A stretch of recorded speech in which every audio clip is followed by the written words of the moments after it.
اعوذ باللہ من الشیطان الرجیم بسم اللہ الرحمن الرحیم اولئک الذین اشتروا الضلالة بالہدى فما ربحت تجارتهم وما كانوا مهتدين اولئک الذین اشتروا الضلالة بالہدى، یہ وہ لوگ ہیں جنہوں نے ہدایت کے بدلے گمراہی خرید لی ہے۔ فما ربحت تجارتهم، لہٰذا نہ ان کی تجارت میں نفع ہوا، وما كانوا مهتدین، اور نہ انہیں صحیح راستہ نصیب ہوا۔ ان آیات میں اللہ رب العزت نے وہ منافقین جن کا تذکرہ پہلی آیات میں گزر چکا ہے کہ جب ان سے کہا گیا کہ ایمان لے آؤ تو انہوں نے کہا جب ان سے کہا گیا کہ ایمان لے آؤ صحابہ کی طرح، تو انہوں نے صحابہ کو بیوقوف کہا، تو اللہ نے تاکید کے صیغے لگاتے ہوئے فرمایا کہ بیوقوف اصل میں تم لوگ ہو۔ اللہ تعالیٰ نے منافقین کا ذکر کرتے ہوئے فرمایا ہے کہ یہ وہ لوگ ہیں جنہوں نے ہدایت کے بدلے گمراہی خریدی ہے، یعنی ہدایت کے مقابلے میں گمراہی کو پسند کیا ہے۔ تو اللہ فرماتے ہیں یہ ایک تجارت انہوں نے کی ہے کہ ہدایت کو پسند نہیں کیا، اس کی جگہ پر گمراہی کو پسند کیا،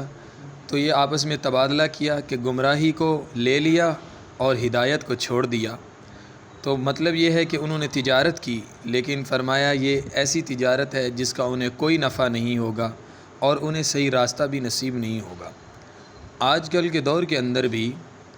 جہاں دین اور دنیا کا مسئلہ آ جائے، وہاں پر اگر ہم نے دنیا کو ترجیح دی تو یاد رکھیں یہ ایسا ہی ہے جیسا منافقوں نے کیا کہ ہدایت کے بدلے گمراہی خریدی۔ اگر ہم دنیا کو فوقیت دیں گے، دنیا کے اوپر اپنا سب کچھ قربان کرنا صحیح سمجھیں گے، یا دنیا کے لیے وقت دینا تو صحیح سمجھیں گے، لیکن اس کے مقابلے میں اگر دین کی کوئی بات آ جاتی ہے، اس پر اپنا وقت دینا ہم کو مصیبت لگتا ہے، تو یاد رکھیں یہ بھی ایسے ہی ہے جیسے ہدایت کے بدلے میں ہم نے گمراہی خرید لی ہے۔ اور جن لوگوں نے اللہ کے دین کے لیے اپنے وقت، اپنی جان، اپنے مال کو وقف کر دیا اور دنیا کو پس پش ڈالا، اللہ رب العزت نے ان کو مرتبے دیے، اور ان صحابہ اکرام کے تذکرے قرآن مجید میں جگہ جگہ پر کیے ہیں۔ تو یہ